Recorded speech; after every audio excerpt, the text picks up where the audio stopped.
ഞങ്ങളെല്ലാവരും അരുൺ സംവിധാനം ചെയ്ത ഗ്രിസൈൽ എന്ന ഷോർട്ട് ഫിലിം കണ്ടുവന്നിരിക്കുകയാണ്. ഇനി നമുക്ക് അതിൻ്റെ റിവ്യൂയിലോട്ട് കിടക്കാം. ലിജോ സർ. അതുപോലെ എനിക്ക് എൻ്റെ ടൈറ്റിലും അതിനകത്തൊരു ഔട്ടർ നല്ല ഇൻട്രസ്റ്റിംഗ് ആയിട്ട് തന്നെയാണ് തോന്നിയത്. എനിക്ക് പേഴ്സണലി തോന്നിയത് ഫിലിമിനകത്ത് ഒരു സബ് കോൺഷ്യസ്, അതായത് കോമ സ്റ്റേജിൽ കിടക്കുന്ന ഒരാൾ, അയാളുടെ ഒരു ഡ്രീം, ആ ഡ്രീമിനകത്ത് അയാൾ, അത്ര ലെയേഴ്സ് ഉണ്ട് ഫിലിമിന്.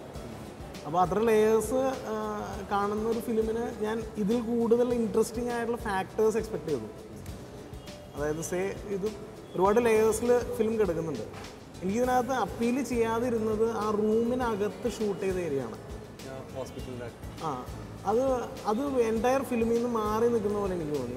അത് വളരെ അമച്ചുറിഷ് ആയിട്ട് എനിക്ക് തോന്നി. ബാക്കിയെല്ലാം കുറച്ചുകൂടി രസമുണ്ടായിരുന്നു. ഈ കോൺസെപ്റ്റ് വെച്ചിട്ടത് സെലക്ട് ചെയ്തിരിക്കുന്ന ലൊക്കേഷൻ, ആ ബ്രിഡ്ജ് പാലക്കാടുള്ളതല്ലേ, അങ്ങനത്തെയൊക്കെ ഇൻട്രസ്റ്റിംഗ് ഇമേജറി ഒക്കെ യൂസ് ചെയ്തിട്ടുണ്ട്.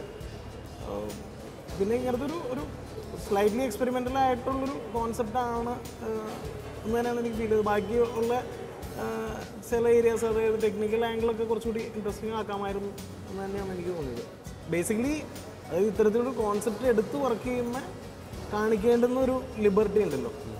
അതായത് എന്തായാലും വളരെ എക്സ്പെരിമെൻ്റൽ ആയിട്ടുള്ളൊരു സാധനമാണ് ട്രൈ ചെയ്യുന്നത്. അപ്പോൾ be experimental to the extreme എന്നുള്ളതിനകത്ത് പറയാനുള്ള അങ്ങനെ ഒരു ലെവലിലേക്ക് പോയില്ല എന്ന് എനിക്ക് തോന്നി. ഇല്ല, ഡെഫിനറ്റ്ലി ഒരു ഡിഫറെൻ്റ് അപ്രോച്ചാണ്, അറ്റംപ്റ്റാണ്.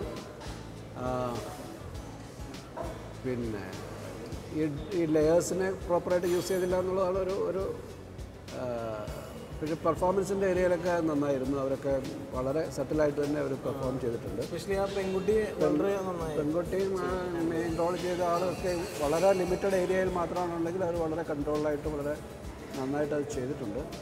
പിന്നെ ഓഡിയോ നന്നായിട്ട് യൂസ് ചെയ്തിട്ടുണ്ട്. ഓഡിയോ പ്രത്യേകിച്ചും ആ വിൻഡ് ഫസ്റ്റ് ഷോട്ടൊക്കെ വളരെ ഇമ്പ്രസീവായിരുന്നു. Opening of the movie was very impressive. പിന്നെ ഫോക്കസ് ഷിഫ്റ്റ് ഇല്ലാതെ ഇപ്പം ആ ഒരു ക്യാരക്ടർ, ആ ലേഡി ക്യാരക്ടർ ഇങ്ങനെ നടന്ന് പോയി ടോട്ടൽ ഔട്ടിൽ നിന്ന് പോകുമ്പോൾ തന്നെ അവിടെ ആ ഡീപ്പ് സൗണ്ടിൽ സ്റ്റാർട്ട് ചെയ്തിട്ട് അതിൽ നിന്ന് കട്ട് ചെയ്യുന്ന അത്തരത്തിലുള്ള ഒരു ട്രാൻസ്ഫോർമേഷൻ വിഷ്വലിയും സൗണ്ട് വൈസ് ഒക്കെ ട്രാൻസ്ഫോർമേഷൻ നന്നായിരുന്നു.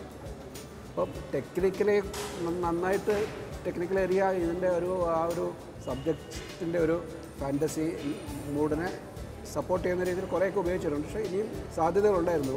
കാരണം ലിജോ പറഞ്ഞ പോലെ ഇഫ് യു ക്യാൻ, ആ ഒരു ഫ്രീഡം ഉണ്ടല്ലോ, you can go to the any extent. Because നമ്മൾ ചെയ്യുന്ന വിഷയത്തിന് അത്തരത്തിലുള്ള ഒരു ബൗണ്ടറി ഇല്ലാത്തൊരു ഏരിയയിലാണ് നമ്മളിത് ചെയ്യുന്നത്. ഒരു സെറ്റ് പാറ്റേണിൽ നിന്നൊക്കെ ബ്രേക്ക് ചെയ്തുകൊണ്ട് ഒരുപാട് കാര്യങ്ങൾ ചെയ്യാമായിരുന്നു. എനിവേ ചെയ്തിടത്തോളം വളരെ നന്നായിരുന്നു. പിന്നെ ടോൺസ്, കളർ ടോൺസ്, ഇപ്പോൾ ഈ ഗ്രിസൈൽ എന്ന് പറയുന്ന ആ പേര് സൂചിപ്പിക്കുന്ന രീതിയിലുള്ള ടോൺ കൃത്യമായിട്ടും മെയിൻറ്റെയിൻ ചെയ്യാൻ പറ്റി ത്രൂ ഔട്ട്. അല്ലാതെ ഒരു കളറും ഇതിനകത്ത് കയറി വന്നില്ല വിഷ്വലി. അപ്പം ഇനി അത് വളരെ ഇൻട്രസ്റ്റിംഗ് ആയിട്ടുള്ളൊരു വർക്കായിട്ടാണ് എനിക്ക് തോന്നിയത്.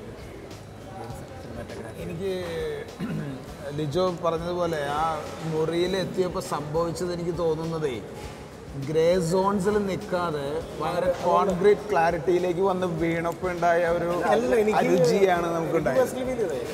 അവിടെ പെട്ടെന്ന് വൈറ്റ് ടേബിൾ ക്ലോത്തും അതൊരു ഭയങ്കര ഓർഡിനറി നമ്മൾ സെറ്റ് ചെയ്ത് വെച്ച മാതിരി തന്നെ പോയി.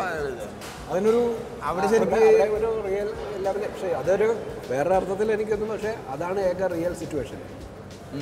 റിയൽ സിറ്റുവേഷൻ ആ ഹോസ്പിറ്റലിൻ്റെ ആ ഡോക്ടറുടെ റൂമും ആ പെൺകുട്ടി തനിച്ചിരിക്കുന്നത് പോലും ഇച്ചിരി ആ ഒരു എന്താണ് ഒരു ബ്ലേഡ് ലെവലിലേക്കാണ് വർക്ക് ചെയ്തത്. പക്ഷേ ഇതിനകത്ത് അങ്ങനെയും വേണേൽ നമുക്ക് എന്താണ് വ്യാഖ്യാനിക്കാവുന്നതാണ്, ഇൻ്റർപ്രറ്റ് ചെയ്യാവുന്നതാണ്. അവൻ അവിടെ ആ ബെഡിലുണ്ട് എന്ന് പറയുന്നത് that is the real man. ഗ്രിസൈൽ എന്നുള്ള സ്റ്റൈല് വിജയിച്ചതിൻ്റെ ഒരു അടയാളമാണത്. കാരണം വെച്ച് കഴിഞ്ഞാൽ നിങ്ങൾക്ക് ഗ്രേ സോണിലൂടെ തന്നെ നമുക്ക് നമ്മളെ എൻഗേജ് ചെയ്യിക്കാനും ഒരു നല്ല ഒരു വേൾഡിലൂടെ കൊണ്ടുപോകാനും പറ്റിയിരുന്നു. അപ്പോൾ അതിൻ്റെ ഇടയിൽ നമ്മൾ ആ സ്റ്റേറ്റ്മെൻറ്റ് നമുക്ക് വേണ്ടിയിരുന്നില്ല എന്നൊരു തോന്നലാണ് ഉണ്ടായത്. അല്ലാതെ തന്നെ ആ അൺറിയൽ അബ്സ്ട്രാക്റ്റിലും നമ്മൾ തൃപ്തരായിരുന്നു. പ്രത്യേകിച്ച് എനിക്ക് വളരെ അപ്രിഷ്യേറ്റ് ചെയ്യണമെന്ന് തോന്നിയ ഷോട്ടാണ് സാറ് പറഞ്ഞ ആ ഷോട്ട് എന്ന് പറഞ്ഞാൽ. കാരണം നമ്മൾ ഷിഫ്റ്റ് ഓഫ് ഫോക്കസ് ഒക്കെ ഉപയോഗിക്കുമ്പോഴേ പലപ്പോഴും ഒരു അളവിൽ ഒത്തുവരിക എന്ന് പറയുന്നത് ബുദ്ധിമുട്ടാണ്. അതങ്ങനെ അലിഞ്ഞിങ്ങനെ പോകുന്നത് അവൻ്റെ ആ ഫാൻറ്റസിയെ പൂർണ്ണമായിട്ടും അത് ആ ഷോട്ട് എന്താണ് കൺസീവ് ചെയ്തിട്ടുണ്ട് ആ ഷോട്ടിൽ. അതങ്ങനെ ഇറങ്ങി ഔട്ട് ഓഫ് ഫോക്കസിൻ്റെ ഏറ്റവും മാക്സിമം ആ ഫിഗർ ഇല്ലാതായിപ്പോയി. ആരാണ് ആ കുട്ടി? രേഷ്മ എന്ന് പറഞ്ഞിട്ട് ആങ്കറൊക്കെയാണ്, ചാനൽസ് ആങ്കർ. പിന്നെ ടൊവിനോ അറിയാം, ടൊവിനോ മറ്റേ ABCDയിലൊക്കെ അഭിനയിച്ച പയ്യൻ, അയാൾ നന്നായിട്ട് ചെയ്തിട്ടുണ്ട്. ഈ സിജോയ് ജോസ് മുമ്പ് സിനിമാറ്റോഗ്രാഫി ചെയ്തിട്ടുണ്ട്, സീസോയുടെയൊക്കെ സിനിമാറ്റോഗ്രാഫി ചെയ്തു. ഇത് നല്ല കൈയടക്കമുള്ള പണിയാണ്. ഞാൻ ഇതുവരെ കണ്ടിട്ടുള്ള ഒരുപാട് ഷോർട്ട് ഫിലിംസ് ഉണ്ട്. എനിക്ക് പെൺകുട്ടിയുടെ പെർഫോമൻസ് ഭയങ്കര ഔട്ട്സ്റ്റാൻഡിങ് ആയി തോന്നി. കാര്യം എന്താണെന്ന് വെച്ച് കഴിഞ്ഞാൽ എൻ്റെ ജനറേഷനിലാണ്, ഞാൻ സോക്കോൾ ഗ്രേറ്റ് ആക്ടേഴ്സിൻ്റെ കാര്യം പറയുന്നില്ല, നമ്മളുടെ ജനറേഷനിലുള്ള ആക്ടേഴ്സിലും അല്ലെങ്കിൽ നമ്മൾ ഉൾപ്പെടെയുള്ള ആളുകളിൽ ഒരു ആക്ടറിനെ എപ്പോഴും നമ്മൾ ഇവാലുവേറ്റ് ചെയ്യുന്നത്, ഇപ്പം ഞാൻ വ്യക്തിപരമായിട്ട് ഒരു ആക്ടറിനെ ഇവാലുവേറ്റ് ചെയ്യുന്നത് ഒരാൾ ഒരു ഇമോഷണൽ സീൻസ് എങ്ങനെ ഹാൻഡിൽ ചെയ്യണമെന്നുള്ളതാണ്. ശരിക്കും വെറുതെ ഇരുന്ന് ഡയലോഗ് പറയാനും അല്ലെങ്കിൽ സട്ടിലായിട്ട് അഭിനയിക്കുക എന്ന് പറയുന്നത് കുറച്ചും കൂടി ഈസിയാണ് ആസ് ആൻ ആക്ടർ. പക്ഷേ ഒരു ഇമോഷണൽ സീൻ, ലൈഫിനെ പോലെ ഒരു ഇമോഷണൽ സീൻ നിങ്ങളെങ്ങനെ ഹാൻഡിൽ ചെയ്യണമെന്നുള്ള ഒരു തരത്തിലാണ്. ഇപ്പം ഞാനും എനിക്ക് പഠിക്കാൻ വേണ്ടിയിട്ട് ഞാൻ ഈ ഗ്രേറ്റ് ആക്ടേഴ്സ് ഇപ്പോൾ ഒരു എൻറ്റയർ സിനിമ കാണുമ്പോൾ അതിൽ നമുക്ക് എത്ര ഗ്രേറ്റ് ആക്ടർ ആക്കി കഴിഞ്ഞാലും 3-4 സീൻസ് ഔട്ട്സ്റ്റാൻഡിങ് ആയിരിക്കും. എനിക്ക് അതേപോലെ തോന്നിയൊരു പെർഫോമൻസ് ആയി കുട്ടിയുടെ, പ്രത്യേകിച്ച് ആദ്യത്തെ ആ ഷോട്ട് ഉണ്ടല്ലോ, ടൊവിനോ നിലത്ത് കിടക്കുന്നത്, അതിനുശേഷം ഈ പെൺകുട്ടിയെ കാണിക്കുന്ന സീനിൽ ഈ പെൺകുട്ടിയുടെ ഇമോട്ട് ചെയ്യുന്നത് സങ്കടപ്പെട്ടിരിക്കുന്ന സാധനം ഉണ്ടല്ലോ, ഇത് കരഞ്ഞ് കളയുന്നതിൻ്റെ അപ്പുറത്ത് നോക്ക് ഈ കുട്ടിയെല്ലാം മനസ്സിൽ പിടിച്ചിട്ട് അതിൻ്റെ റിഫ്ലക്ഷൻ ഫേസിലേക്ക് വരുന്നുണ്ടായിരുന്നു. It was brilliance. ഞാൻ എസ്പെഷ്യലി ഷോർട്ട് ഫിലിംസിൽ ഇത്ര പെർഫോമൻസസ് കാണുന്നുണ്ടല്ലോ, അത് ത്രൂ ഔട്ട് ക്യാരി ചെയ്തു. അതിനുശേഷം കരഞ്ഞു കഴിഞ്ഞൊരവസ്ഥ ഉണ്ടല്ലോ, അപ്പോൾ ആ കുട്ടി ഫ്ലാറ്റാണ്. അതിനുശേഷം പിന്നെ ഡോക്ടറിൻ്റെ ഫ്രണ്ട് ഇരിക്കുമ്പോൾ എഗെയിൻ ഒരിക്കലും ഇമോട്ട് ചെയ്യുക ആസ് ആൻ ആക്ടർ നമുക്ക് ഏറ്റവും പേടിയുള്ളൊരു കാര്യമാണ്. അല്ലെങ്കിൽ ഒരു ഇമോഷണൽ സീൻ വരുമ്പോൾ ഇതെന്ത് ചെയ്യും നമ്മൾ ആലോചിക്കും പലപ്പോഴും. അല്ലെങ്കിൽ സ്ക്രിപ്റ്റ് വായിച്ചതിന് ശേഷം നമ്മൾ എന്ത് ചെയ്യും, നമ്മൾ ലൈഫിൽ എക്സ്പീരിയൻസസ് റീകളക്ട് ചെയ്യും. ഞാൻ എന്നാണ് കരഞ്ഞത്, അല്ലെങ്കിൽ എന്തുകൊണ്ട് കരഞ്ഞു, ഞാൻ എന്തുകൊണ്ട് കരഞ്ഞു എന്നുള്ള ഒരുപാട് ബുദ്ധിമുട്ടിയിട്ടൊക്കെയാണ് നമ്മളൊരു ഇമോഷണൽ സീൻ ഹാൻഡിൽ ചെയ്യുന്നത്. ഈ കുട്ടി ഭയങ്കര ഡെഡിക്കേറ്റഡ് ആയിരുന്നു. ഇത് ഷൂട്ട് തുടങ്ങുന്നതിന് 3-4 ദിവസം മുമ്പ് തന്നെ മുടിയൊന്നും തീരാതെ ഇതിൻ്റെ ആ സിറ്റുവേഷനിലേക്ക് വരാൻ വേണ്ടിയിട്ട് അങ്ങനെയൊക്കെ പ്രിപ്പയർ ചെയ്തിട്ടാണ്. രേഷ്മ തന്നെ ഡബ് ചെയ്തു. സൂപ്പർ. അല്ലെങ്കിൽ എനിക്ക് തോന്നുന്നു ഇത്തരം ആക്ടേഴ്സിന് കുറച്ചും കൂടി സ്പേസ് ഉണ്ടാവണം ശരിക്കും. ഏറ്റവും നല്ല ഡിസ്കഷൻ നടന്നൊരു, കാരണം വെച്ചാൽ അത് ആ ഫിലിം ഡിസർവ് ചെയ്യുന്നുണ്ടല്ലോ. കാരണം വെച്ചാൽ ഇത്ര ഡീറ്റെയിൽ ആയിട്ടും കൃത്യമായിട്ടും ഡിസ്കഷൻ നടന്ന ഈ ഫിലിമിൻ്റെ ഫസ്റ്റ് ഷോട്ടിൽ നമ്മളെ അവർ പിടിച്ചെടുത്തു. അതാണ് അതിൻ്റെ ഒരു അതിനകത്ത് ഞാൻ പറയാൻ ആഗ്രഹിക്കുന്ന ഒരു കാര്യം എന്ന് വെച്ചാൽ ഇതിൻ്റെ ഒരു വിഷ്വൽ ഫ്ലോയുടെ ഒപ്പം തന്നെ പോകുന്ന ഓഡിയോയുടെ ഉപയോഗം, ഓഡിയോഗ്രാഫി എന്ന് പറയുന്നത് വളരെ കൃത്യമായിട്ടും, ഇപ്പോൾ ഈവൻ അവൻ വീണ് കിടക്കുന്നിടത്ത് വരുന്ന ആ കാറ്റിൻ്റെ ശബ്ദവും ഒക്കെ നമ്മളെ മറ്റൊരു വേൾഡിലേക്ക് ഇങ്ങനെ കൊണ്ടുപോവുകയും, പിന്നെ ഓഫ് കോഴ്സ് ഇവളുടെ ആ ഇരിപ്പും എന്തായാലും ഞാൻ അങ്ങനത്തെ ആസ്വദിച്ചു.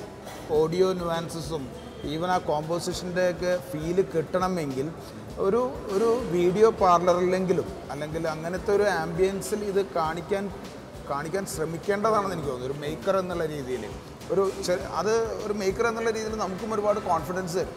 ഒരു വലിയ ക്രൗഡിനാവണമെന്നില്ല. മേ ബി നിങ്ങളുടെ ഫ്രണ്ട്സ് ഒരു 40 പേർക്കോ 50 പേർക്കോ ഒക്കെ ഒരു പ്രോപ്പർ ചെറിയൊരു തിയേറ്ററൊക്കെ ഹയർ ചെയ്താൽ അപ്പോഴേ അരുൺ എടുത്ത പണിയുടെ ഒരു പൂർണ്ണമായ ആസ്വാദനം നടക്കുകയുള്ളൂ.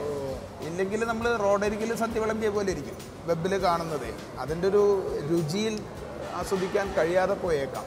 അരുൺ വളരെ നല്ല റിവ്യൂസാണ്, അത് മാർക്കിൽ റിഫ്ലക്റ്റ് ചെയ്യുന്നതന്നെ നമുക്ക് പ്രതീക്ഷിക്കാം. നമുക്ക് കുറച്ച് നേരം മാറിക്കാം, ഇവർ മാർക്കിടാം.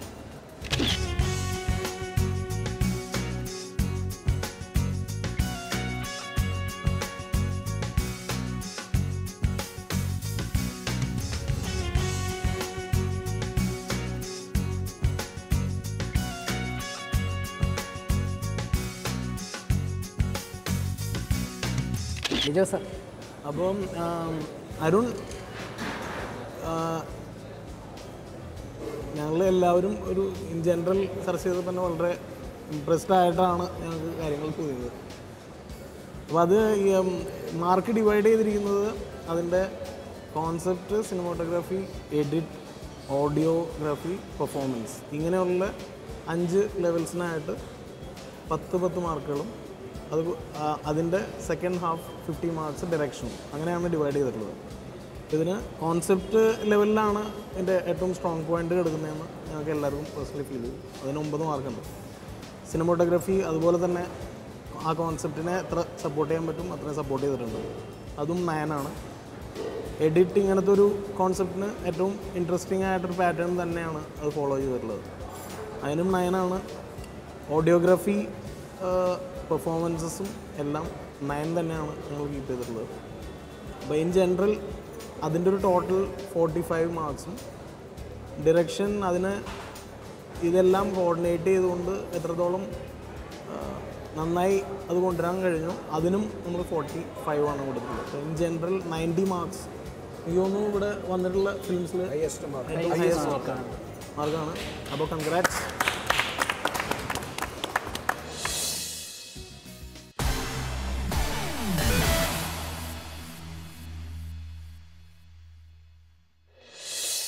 അവൻഗാർഡിൻ്റെ ഈ എപ്പിസോഡിൽ നമ്മൾ കണ്ടത് അരുൺ റഷ്ദി സംവിധാനം ചെയ്ത ഗ്രസൈൽ എന്ന ഷോർട്ട് ഫിലിമാണ്.